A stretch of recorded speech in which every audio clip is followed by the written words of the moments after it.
Hello, everybody. This is Mr. Lipchick, and our topic for discussion today is why we trade. Why do we trade with other countries, often when it is such a controversial thing? Okay, why do we trade? There are many reasons for international trade.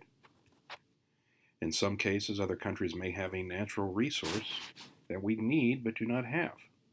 For instance, there are certain components in computer screens, certain minerals that are needed to make computer screens for computers and cell phones that we don't have.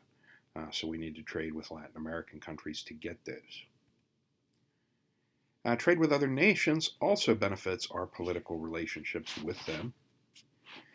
Even if a foreign product does not greatly benefit the consumer, sometimes a nation will allow the importation of that product to keep positive relations.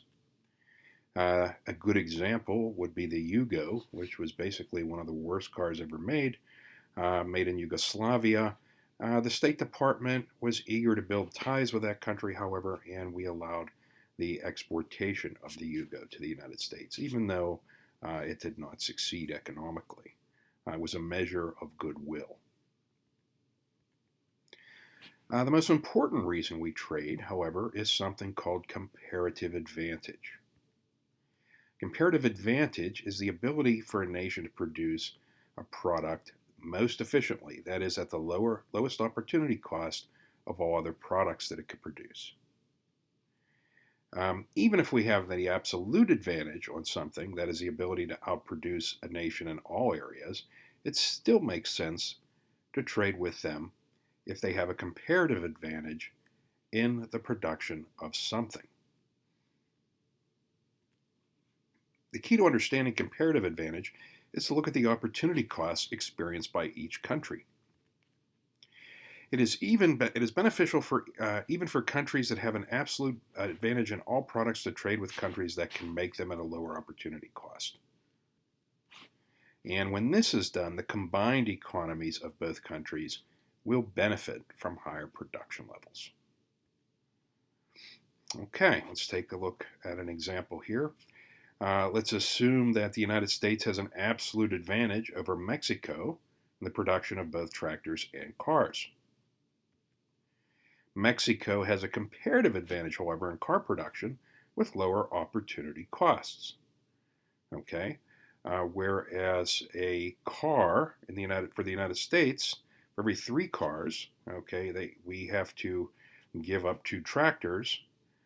For every 5 cars that Mexico makes, they only have to give up 1 tractor.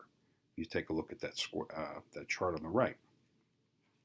So, every car produced by the United States has an opportunity cost, has a 2/3 factor, of a tractor, while the opportunity cost to produce one in Mexico is only 1/5 of a tractor,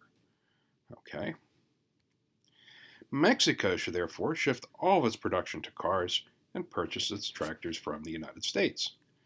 And the U.S. should purchase some of its cars from Mexico and shift some of its industry production from car production to tractor production. And the result is that there is a greater number of both cars, an additional 20 million, and a greater number of tractors, an additional 10 million, produced by the combined economies. Now, considering we have open trade, this would be a beneficial relationship, a real comparative advantage. And it doesn't have to be at a formal agreement between governments to do this. Markets tend to move in this direction because of the beneficial nature of the relationship. Okay. Let's take a look at the outputs to the right. You have Peru and Argentina, both producing cattle and potatoes. Okay. And you would ask which has an absolute advantage in the production of both commodities. Okay, by looking at the chart, it's clear that Argentina has an absolute advantage. What are the comparative advantages in production? Okay. Although Argentina has an absolute advantage in the production of both commodities, Peru has a comparative advantage in the production of potatoes. In order to grow 1 million bushels of potatoes, Peru only needs to sacrifice the production of 1/2 million head of cattle. Okay. Argentina, on the other hand, must sacrifice 8 million cattle in order to produce 1 million bushel of potatoes. So, how can a trading relationship benefit both countries? What should each produce? Peru should shift all of its agricultural production to potatoes, for which it has a comparative advantage. Argentina should shift some of its potato production into cattle production and buy the rest of its potatoes from Peru. And the net result, if you take a look, is that there are more beef and more potatoes for both countries.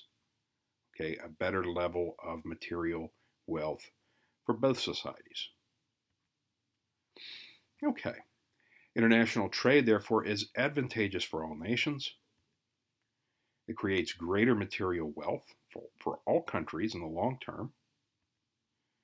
And trade agreements apply not only to manufactured goods, but information technology, medical services, agriculture, and many other areas. So, done fairly and appropriately, international trade can raise the living standard of every country on the planet. Okay, that summarizes our lesson on why we trade. Thank you for attending, and I look forward to talking with you in the future. You have a great day. Bye bye.